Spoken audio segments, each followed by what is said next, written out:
Okay.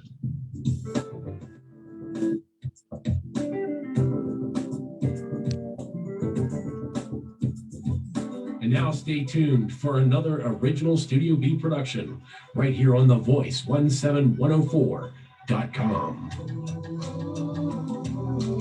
Welcome, my brothers and sisters, to the Richard James Show on 17104, The Voice.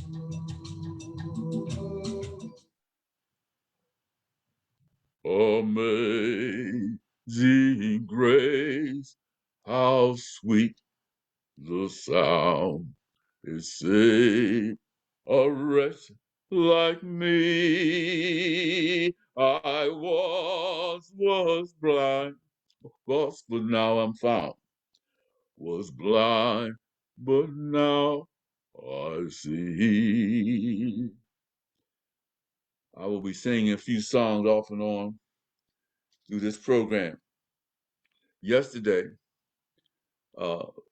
was the official holiday in the celebration of the life of the Reverend Dr. Martin Luther King. If you tuned into the Richard James Show last week, we started off the show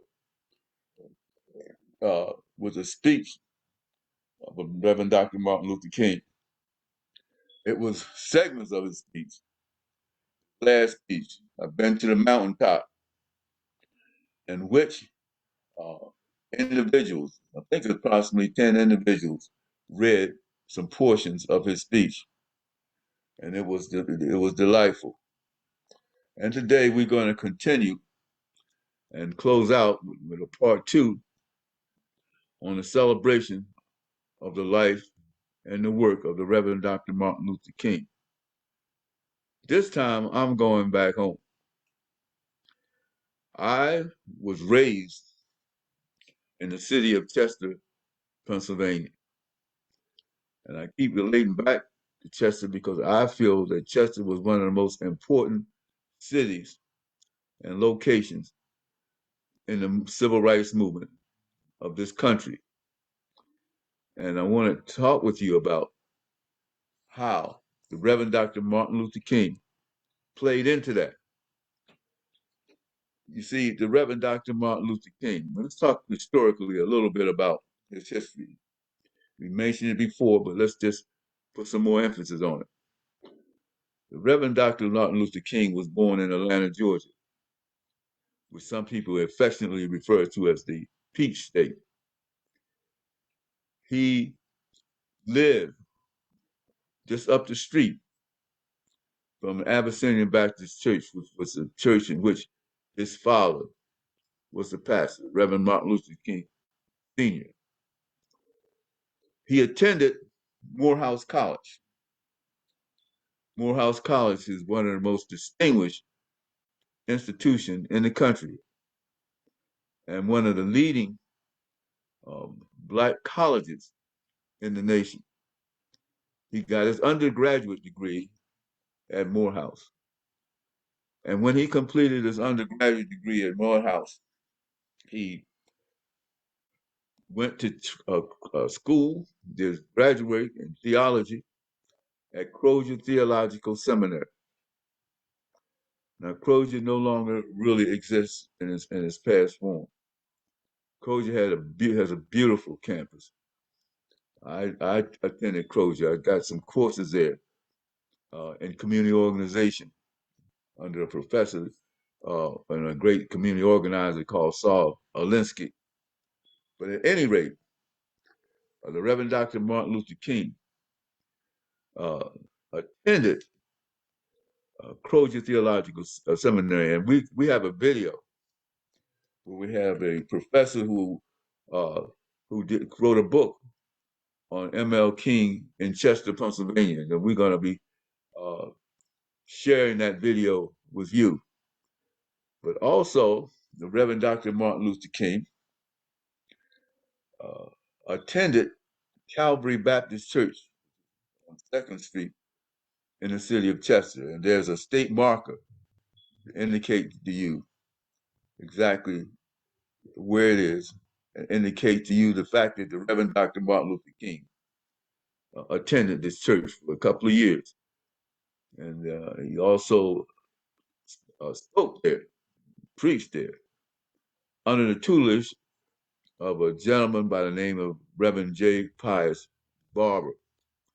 Now, some of the researchers have dubbed J. Pius Barber as a leader of the civil rights movement, which is absolutely false. I'm going to tell you like it is. J. Pius Barber, uh, Dr. J. Pius Barber, he was a well-educated man. His daughter was an attorney. I'm not sure if she's still practicing the law. But J. Pius Barber gave us a serious and continuous headache. I was involved in the civil rights struggle. I don't know what his relationship with Dr. King, but his relationship with the movement was not a good, was not a positive one. He was connected with what we call the local power structure. Chester was run by a senator by the name of John J. McClure, Senator McClure, who attended Swarthmore College and became a state senator.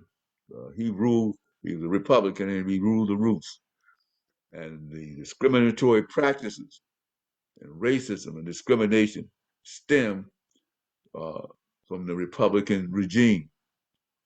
And some of the ministers, I'm going to tell it like it is, whether you like it or not, some of those ministers were beholden to this racist regime. And one of them was J. Pius Barber.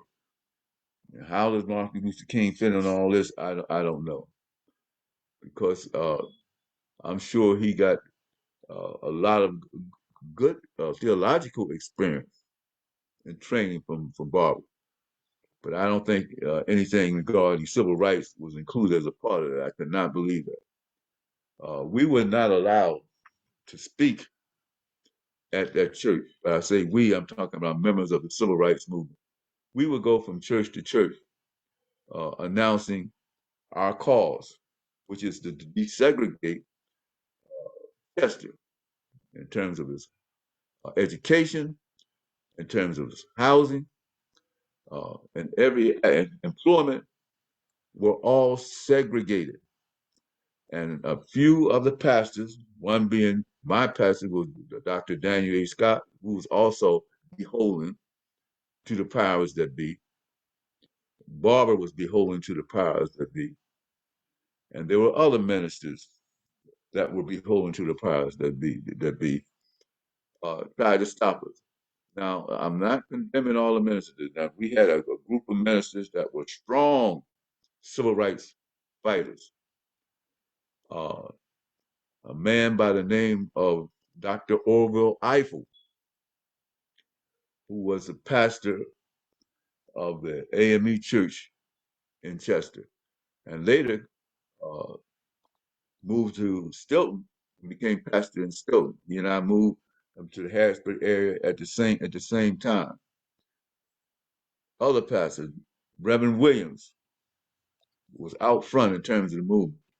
The vast majority of our meetings and our demonstrations began at St. Luke Baptist Church. Reverend Williams was the leader of that particular brigade. But Scott and Barber spoke strongly against the civil rights movement, in spite of the fact that we were trying to do away with that uh, legal segregation. Because remember now, back in those days, segregation was legal, and separation was legal. But having it be legal don't make it right. So we young people, starting with the NAACP Youth Council, that's where it all began in terms of a strong, powerful movement. Now there had been issues before, and which the NAACP would challenge the system, but we put Chester on the map. The NAACP Youth Council started demonstrations. And I mentioned this before at what they call King Jack of Hilo, which was a segregated skating ring, and the movement in which thousands of people, hundreds of people, amounting to thousands, marched the streets of Chester, condemning the racism and the discrimination. We were supported by King. Let me make that very, very clear. King supported us.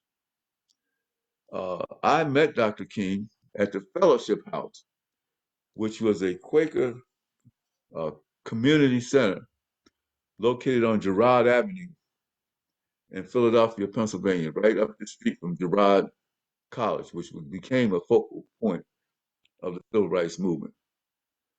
But Dr. King had relationships with people. I know members of my family attended Calvary Baptist Church. And by the way, J. Pius Barber was the pastor of Calvary. And members of my extended family were members of that particular church. Very well noted church, very well thought of church. As a matter of fact, J. Pius Barber, in terms of his theology, was well thought of. Uh, he was a well-educated man, but he had some issues with us because we challenged the beholding to the administration of uh, uh, the administration of the city of Chester, who participated in anti projects to stop us from demonstrating. One such project was took place on Edgemont Avenue, 7th and Edgemont, where the police came in and brutally beat us. I was brutally beaten. They caught me laying down on the ground and doing that. And what happened? Did we get support from Daniel Scott? Did we get support from J. Prize Barber? No. Did they condemn the police? No. And did they support us? No. And so we continued our demonstrations. We had some of the greatest leaders that came to Chester to support us. Young Farmer, Bernard Rustin, Malcolm X, the Organization of Afro-American Unity, had its national conference in the city of Chester at the American Legion. We helped to organize. Myself and Joe Stevenson was a Harrisburg man. We helped to organize that conference. Joe worked with me uh, in Chester. We were both students at the time at Cheney University, and we organized Cheney. Cheney at that time was Cheney State College. It had over 800 students at Cheney. And at one point, over half of that student body were locked up and in jail from participating in the mass demonstration in the city of Chester. First of all, what we were doing was not a power grab. We weren't interested in power. We were interested in dismantling segregation and discrimination. We were interested in making sure our people had the freedom uh, to go to school of their choice, had the freedom to become employed. Now, Chester was a major manufacturing center at one point. I mean, we challenged larger cities in different places. We had automobile, locomotive building. Uh, we had a shipyard called Sun Ship. We challenged Philadelphia in terms of the industry that we had in Delaware County, which we were just downstream from Philly on the Delaware River. Chester was well known throughout the country, and it seemed to me that some folks have written Chester out of the history books. And when I see uh, documentaries and people talking about the civil rights movement, and you can't talk about civil rights in this nation and not talk about what happened, in Chester, Pennsylvania, and make a clear picture. We have formed alliances with individuals like uh, Cecil B. Moore Esquire, who was, they used to call him the Mau Mau president of the NAACP. But ML King had a, shall we say, warm relationship with the people of Delaware County, which is Chester. and the people of Philadelphia. And he would come and he would lend his support. And he spoke too. I mean, he spoke in Philadelphia. I haven't seen that speech published. But, if we want something done right, we're going to have to do it ourselves. And we can't depend on other people to do it for us. The Reverend Dr. Martin Luther King, let's just try to get focus back on King himself. Who was he? Did he start the movement? No. But his leadership, the dignity with which he led, and he was attacked. Our government did not support us. Our government, under the leadership of J. Edgar Hoover, did everything they could to destroy King, created lies, mythical situation, and may have participated in his assassination. We don't really know that, but that's a real possibility. Uh, Dr. King brought dignity, pride to this nation, and is known internationally, like other great leaders like Mahatma Gandhi, for example, who believe in passive resistance. And finally, he received his righteous place. They say it was Ronald Reagan who uh, signed in the law, the official holiday for Martin Luther King. So we have a holiday after this man. We also have a statue that's finally complete. It's in Washington, D.C., not far from the Washington Monument for the Reverend Dr. Martin Luther King. And for his efforts, his tireless efforts, he received the Nobel Peace Prize because this man pushed peace and love. That was his approach to civil rights. And he said, if a man hits you on your right cheek, turn to him your left cheek. And the other thing is forgiveness.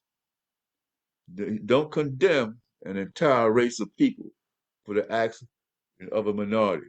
In other words, we got to love everybody, whether you're yellow, black, or white. You're all God's children in his sight. And this is the kind of thing he taught us that. And it was really critically important that happened. Mandela did the same thing.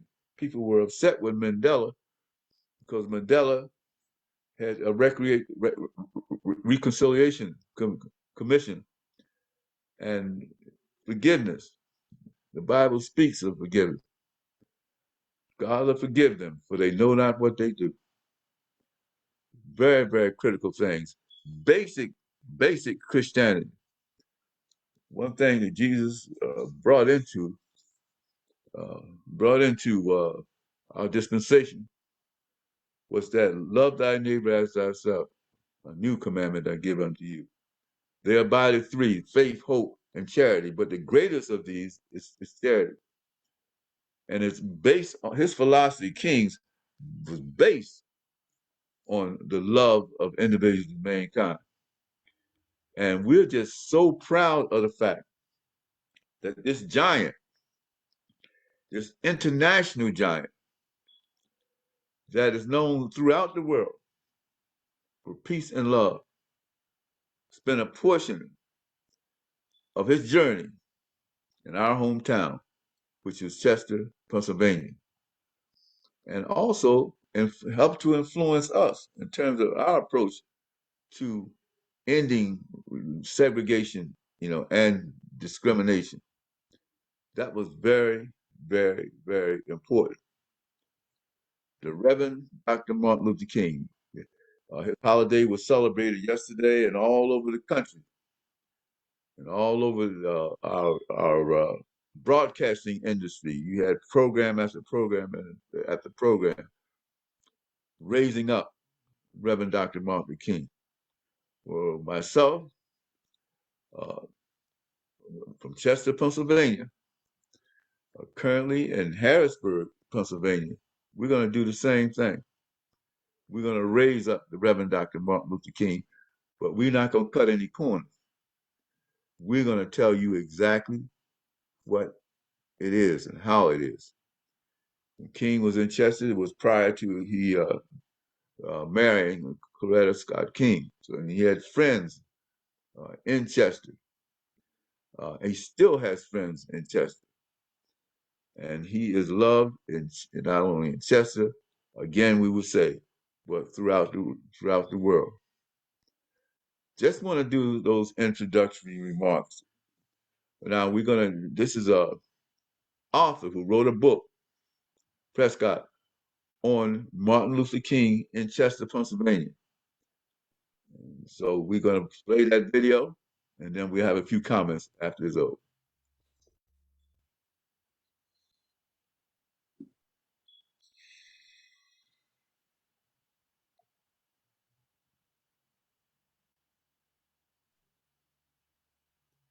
So welcome. We are so glad that you're here tonight on behalf of our library director, Dr. Mark Winston, and assistant director, Joanne Simone. We're pleased that you were able to join us tonight. We're very excited about this program. We are really looking forward to hearing about the role that Crozier Seminary, the city of Chester, and the greater Philadelphia area played in Martin Luther King's life. And we're pleased to have Patrick Parr with us all the way from Japan. And he is joining us. I think it's actually early tomorrow morning if my time zones are correct here. And then Reverend Dickens is going to be speaking a bit as well. And then we'll have some time for Q&A at the end. So I'm going to turn the virtual floor over to Patrick Parr. Hello, can everybody hear me okay? I probably Yes. fighter pilot a bit with these earphones on, but or just a pilot. Anyway, thank you for joining me today. And thank you, Susan and the Crozier Library for organizing all this. I'm also really looking forward to hearing from Reverend Dickens later. So hopefully we can all get all this going and the Zoom technology can work. And that's it. I thought I'd start a little bit with just how I in with this book and how I brought it all together. It started probably about December 2012. And that was when I was trying to put together a list of portraits for historical figures who were 22 years old. And one of them was Martin Luther King Jr. And when I was researching his life at that age, I realized there was very little at that time that I could really use any sort of primary data. It was very hard to find. So I decided to keep digging, keep looking into archives and so forth. And it turned out to be very difficult. So I thought, well, I need to interview. I need to find people who are still with us. So I decided to focus sharply on the Crozier community. And anyone who was a student with King or anyone who was with King at that time, that's who I focused on, and all my efforts and my money at that time, because I was not, this is my first book, so I was not under a contract. I was doing everything pretty much out of pocket. And my wife and I, we were living in Seattle at the time. And when we started this, and my wife and I thought, well, we need to get on the ground. We need to go to Chester. We need to knock on doors and pretty much throw ourselves into the community, whether they want us to be there or not. And so I came and I started to find people. The person I would say who really made this book was I can proudly say he's a good friend of mine now. His name's Dr. James Bashai. And he's still with us in Lebanon, Pennsylvania. And he's in his mid-90s, but his memory is better than mine, I would say, right now. And what Dr. Bashai, or I call him Jimmy, what he was able to show me and tell me about the Crozer Old Main Building and about his time living with Martin Luther King, it blew my mind. It really did. And I thought, I need to pursue this project until until no stone has been left unturned. So that's what I did. And for the next 4 years, about almost 5, I interviewed people, including Betty Moitz, who was King's girlfriend during his time at Crozer. I think we have time at the end, right, Susan, for questions. If anybody has questions about who I interviewed, and I don't want to go too far into that because I have so much content to tell you about the Chester area today. But what I did end up doing is put all this together into a book. But by that time, I finished the draft. My wife and I were living in Pasadena, California, and I was teaching at the University of Southern California. And we had a potential publisher. We sold this book without an agent, but we didn't sell it yet at 2017. We had this kind of a in-between agreement with a publisher, but it wasn't working out. And we had been drawn back to Japan in 2017. And I had had a lot of work left to do, to be honest with you. And it involved the churches of Chester, which is why it makes today so exciting for me, because I get to finally share very directly with, especially those of you who are here in the Zoom chat, who are living in Chester or in the area. I can show you just how much King was involved in the Chester community and how much he put himself into those churches and in the culture. So when my wife and I left from America to Japan, we still did not have a publisher for this book. And we finally found a great publisher, the one who did it, Chicago Review Press, and they gave us the deal while we were living in Japan. And I had told Chicago, I had said, well, I would like to be more in contact with some people in Chester to make sure that everybody knows the material that's in this book. But now here we are in 2021, and I'm finally getting a chance to do that, thanks to Susan Waller and thanks to the library.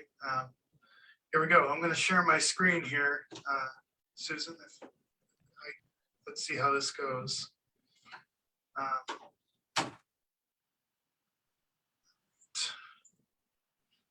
While Patrick's sharing his screen, I just want to tell you a little bit about the book. It was released in April 2018 by the Chicago Review Press, the Wall Street Journal calling it original, much needed, and even stirring. Pulitzer Prize-winning author David Garrow wrote that The Seminarian is without question the most original and important book about King's life to appear in more than a quarter century. And The Seminarian was named a finalist for the 2019 Washington State Book Award. All right. Yeah, fancy stuff when you say it all together, eh?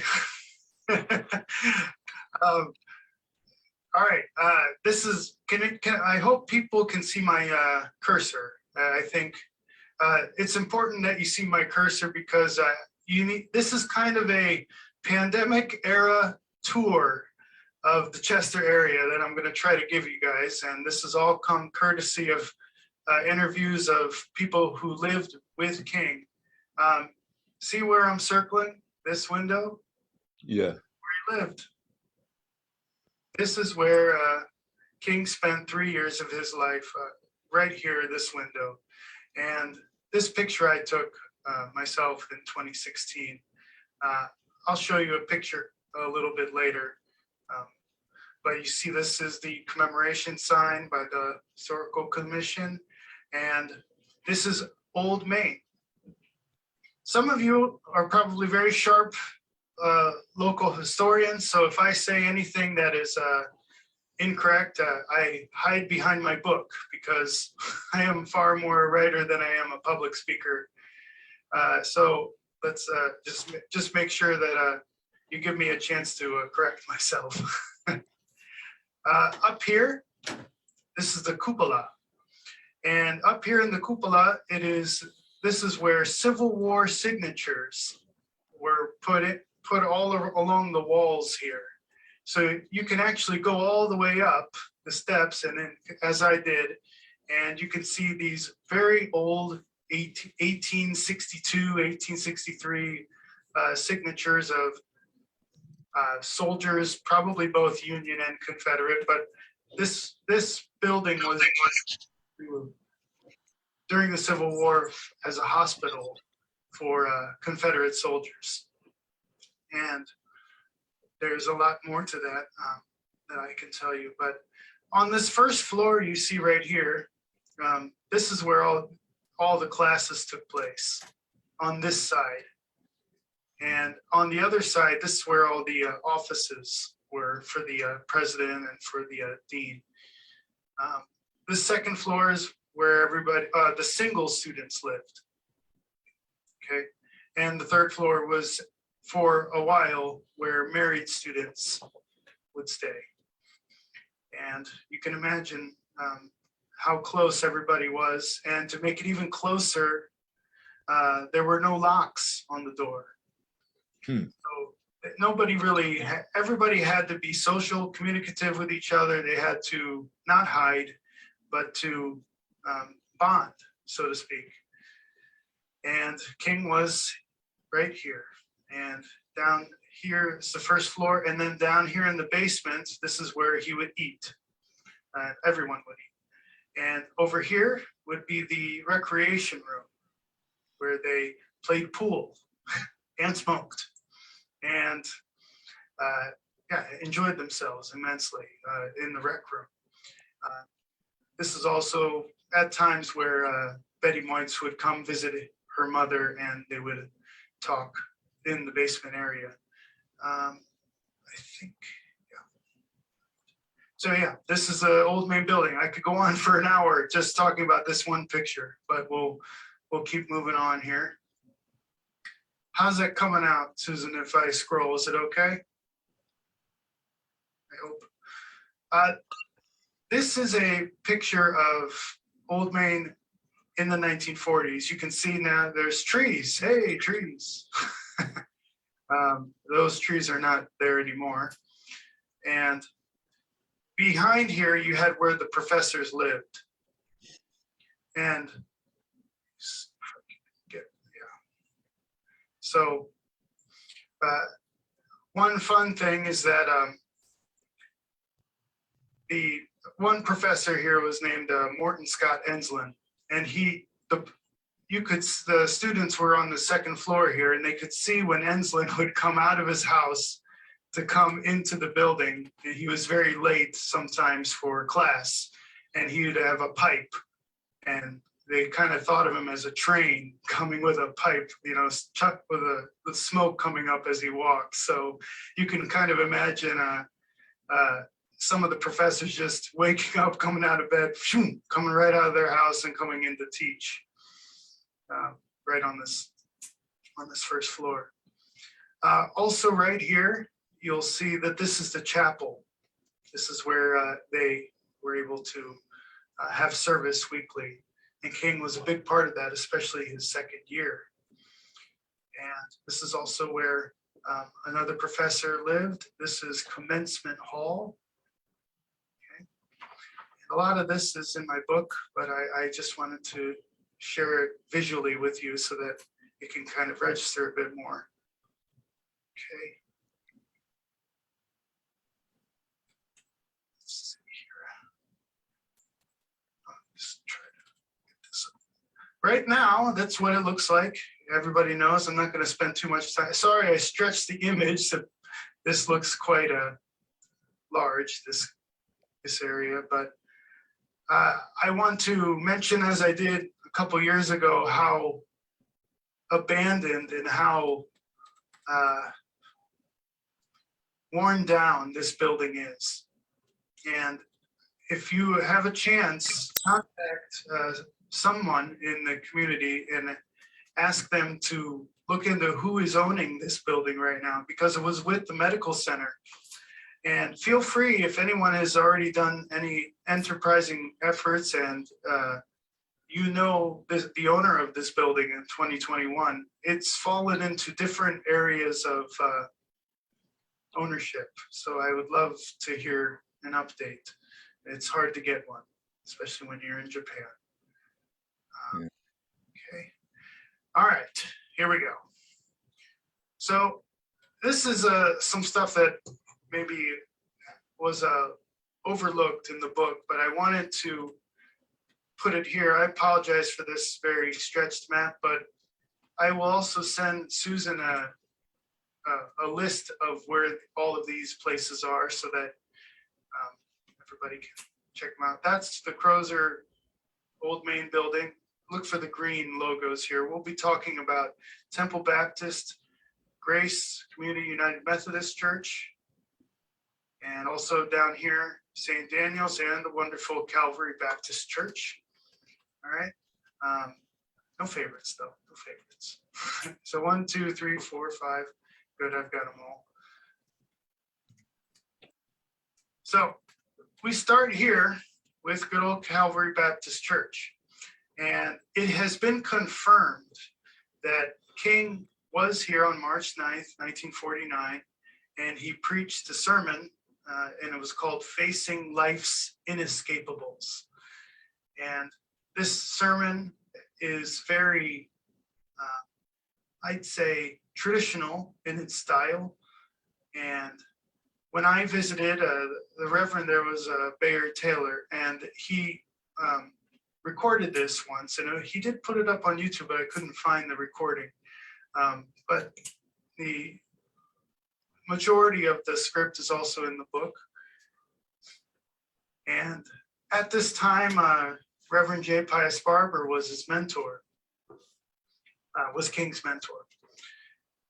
And this is during a time in King's life when it was a bit difficult to be a student, and he was trying to find his voice. He was still not a very good preacher at this time. I know it might be shocking for people to hear that, but not yet, not yet. He had a wonderful voice, of course, and that could cover up a lot of the deficiencies he had at the time. But he was just growing into himself at this point in his life. So if you're a Chester resident, you can really tell anybody about King. Oh yeah, he grew up here. He became a preacher. He became someone of authority behind the pulpit. And a lot of that started with Reverend Barber. So at this time, while he was with Reverend Barber and as a mentor, he also had another professor, and his name was Robert Caton. And Robert Caton and Barber, they're very different in the way that they interacted with King at this time. And Caton didn't really appreciate the Southern accent as much, you could say. And Caton wanted King to be a bit more of a Northeast liberal preacher with that inflection that was a bit, well, much drier, I guess you could call it. That's probably a negative word, but I think you understand what I mean. So, a little bit more rigid, but proper and formal. And whereas Barber wanted him to more engage with both the Black community and the white community of congregations. I think Reverend Barber would have been very happy that King had both himself as a mentor and also Caton. And these two sides of King really come through during this year. So this one's my favorite. Oh, I love this. Please, if you remember anything from this talk, please let it be this. All right. So he turns 21 at Grace Methodist Church. And this is off of 1213 Central Avenue, Okay, there's a footnote or an endnote in the book, and this is how the church appears. At least this is a kind of an older one. I hope it's still standing. King had his birthday, his 21st birthday, at Grace Methodist Church. And what I put in the book is that I feel he preached a sermon called, "What is Your Life's Blueprint?" And he was speaking to young people that day. And he was already a member of the devotions committee at Crozer. He was a chair. And one quote I want to just remember is, or read here is something King said during his sermon. King said, "Don't allow anybody to pull you so low as to make you hate them. Don't allow anybody to cause you to lose your self-respect to the point that you do not struggle for justice." And I like those words very much. And I think if King often spoke to young people around the Chester area as sort of this intermediary, he was at a good age. He was 21, speaking to kids who were between the ages of, you could say, 9 to 14, and giving them this positive message to work hard and try to make society better. So it's an important message. So turned 21. He was working on his birthday. I should also mention back here one little thing about Calvary. While he was giving this sermon, he was taking the public speaking class from Caton, and his grade was a C. So if any of you out there are taking classes and you end up getting a C in public speaking, you could say, well, I got the same grade as Martin Luther King at seminary. So that's just an interesting fact for everybody. All right, here's the next one. All right, I pulled all of these images off of Google, full disclosure. These are all as recent shots as I could get. I hope these, and if anybody is listening right now and you have something to correct me or update me with, please feel free during, I guess, the Q&A. This is Fifth Presbyterian Church. It's now called the Thomas M. Thomas Memorial Presbyterian Church. And March 5th, 1950 is when King attended this church. It was during Men's Day. And this was probably right around when King was lobbying to become student body president at Crozer. He also preached here again the next year. So this was he at least preached here twice. And you can, let's see, I believe I have the date here. Yeah, it was in February of the next year. Okay.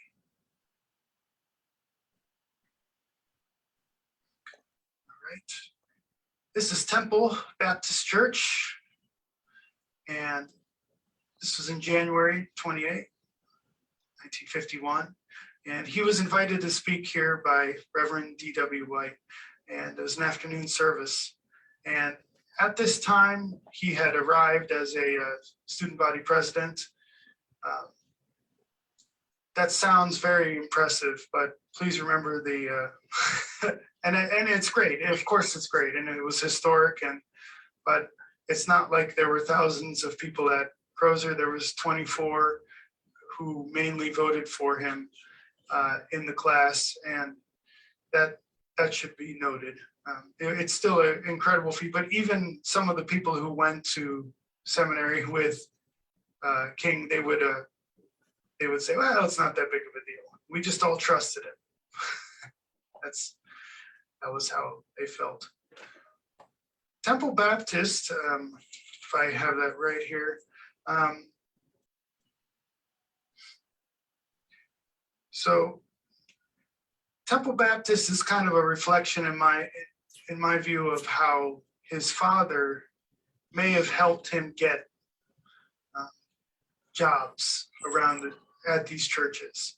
He was very, very busy king, and his father had connections with National Baptist Convention and a lot of other preachers who lived in that area. And of course, he also knew Reverend Barber at the time. So King's father certainly helped his son get jobs around the Chester area, but I don't know if all of them can be credited to that. I think a lot of it also had to do with a young king trying to get new experience. So this is Temple Baptist Church.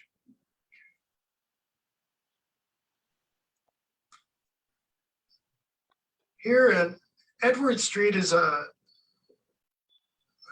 street I didn't really give enough, well, I didn't have enough space for in the book, but this is the street where King spent a lot of his time.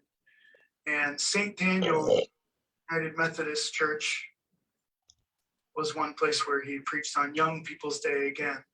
As you can see, King did like those opportunities very much, and also the preachers of the churches did too, because it was a chance for a new voice, younger than them, to directly communicate with the youth of the church. April 15th is 3 weeks before graduation. He is about to go back south and teach for his father at Ebenezer. But on April 15th, he was also taking classes with Kenneth Smith, who we might show a video later about. And Kenneth Smith helped King start to see the differences between Reinhold Niebuhr and Walter Rauschenbusch. And these are two philosophers, and they had different belief systems that King was drawn to. Rauschenbusch was far more into the social gospel, whereas Niebuhr was someone who was a bit more tempered and wanted more of a balance, but it was also very critical. So between Rauschenbusch and Niebuhr, King started to develop his own belief in personalism. And all of this is going around in King's mind as he's preaching at places such as St. Daniel's. So he's weighing these concepts, trying to understand what it is that he wants to believe going forward, and also speaking to congregations all across the Chester area. Yeah, these images are quite stretched, so again, I apologize if they look a little crazy. My second favorite, I had to put this in, my apologies. It breaks from the theme of the talk. But I have been trying to get Overbrook Educational Center's attention for a long time, and they just won't listen to a crazy writer living in Japan. I don't get it. This is up in Overbrook, about 12 miles away from the old main building. And Martin Luther King Jr. played one basketball game on record, and he played here on January 11th, 1951, and he scored 3 points. And on this same day, before that game, he received an acceptance letter to go to Boston University. So that was a good day for him, but unfortunately for him, they were destroyed by this team, Eastern Baptist, okay, their rival. They lost 104-41, which was quite a bad score. You can see right here, this is King's name.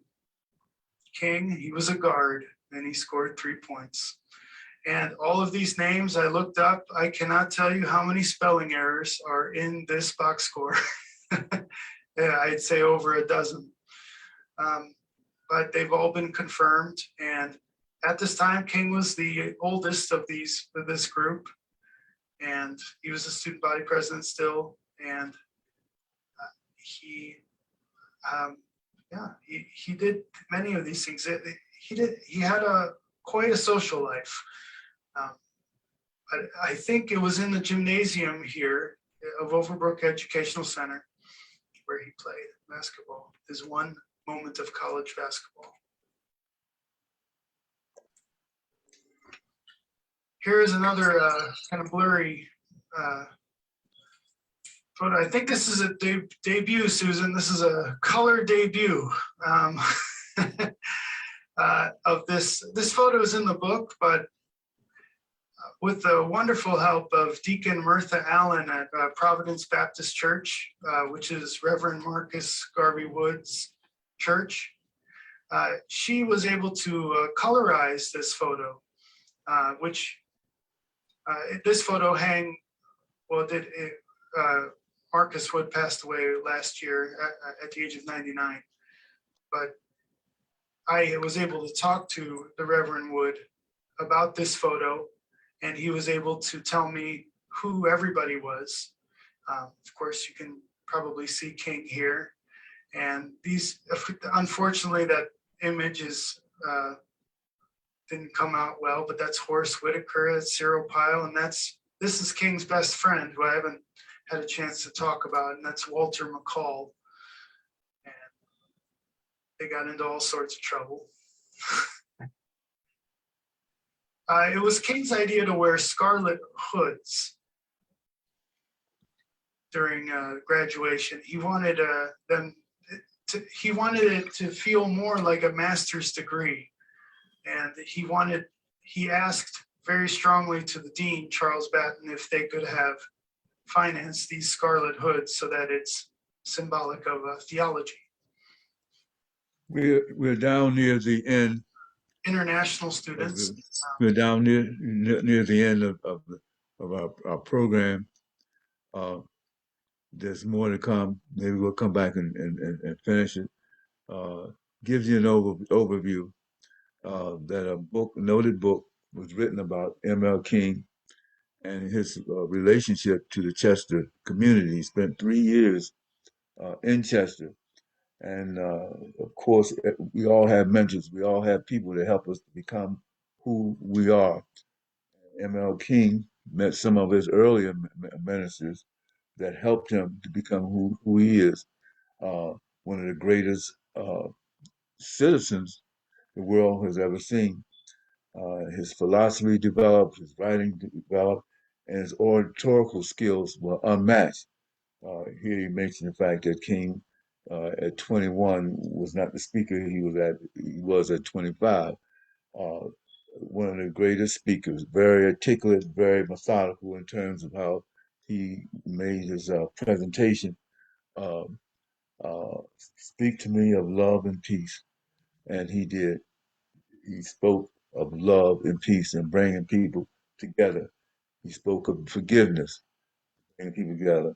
He also spoke of nonviolent, passive resistance to injustice, and that you cannot give up the fight.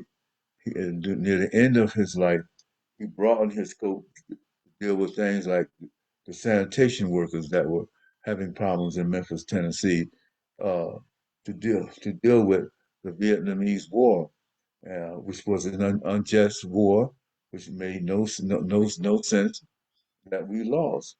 Um, and because of his broadness and scope, because of the tremendous uh, uh, voice that he had, then he had to be subject to some of the racism and skepticism of our own government. Uh, when I see the name J. Edgar Hoover, we know what he did. He went out of his way to destroy any black leadership that exists, and he was successful in doing that. Marcus Garvey, Paul Robeson, Martin Luther King, W. E. Du Bois, all of these people had uh, had been attacked and destroyed and humiliated by J. Edgar Hoover. At that time, there were no people of color that were in the FBI. Right now, I think it's more intelligent approach, and we do have diversity. And I think they take a little closer look at the leadership in organizations like the FBI. But we will all be indebted to the Reverend Dr. Martin Luther King. He left his blueprint on how to be a successful human being and how to rid ourselves of discrimination. Today, we're still dealing with inequality. We're still fighting uh, to be able to vote, the right to vote, and it's a continuous struggle. Will it ever end? I don't know. But as long as there is evil in this world, as long as there's racism and discrimination, there will be some of us who will be battling and fighting to make uh, our situation uh, better and pure. When I say our situation, I'm talking about all people, whether they're white, black, or Asian. And one thing for sure, I said to my brothers and sisters, if you want to end racism, you cannot be a racist yourself. Uh, Treat people with kindness and love. Learn how to forgive those who trespass against you. Again, I want to thank you for tuning in to the Richard James Show. We had a few little technical difficulties in the beginning, and then of course my wonderful wife comes in and rescues me, so we will be able to continue with the broadcast. I know I do it a lot, but I have to honor the Thomases. This is a very, very, very important entity, the Voice 17104. Communication, reaching out to individuals throughout the community. It's just so critical. It's something that we briefly had before. 720 The Rock Green had that for a while, but we have a real station. We have a broadcast that is heard throughout the world. My in-laws in Africa listen to the Richard James Show. So I want to say God bless you, much love, and continue to uh, fight the battle for freedom, justice, and equality. And we have to raise up and celebrate one of the men who helped to start it all, the Reverend Dr. Martin Luther King. Take care. Until I see you again, so long.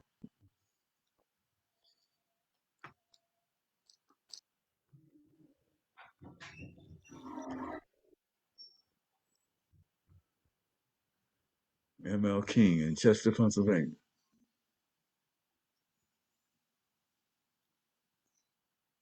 All right.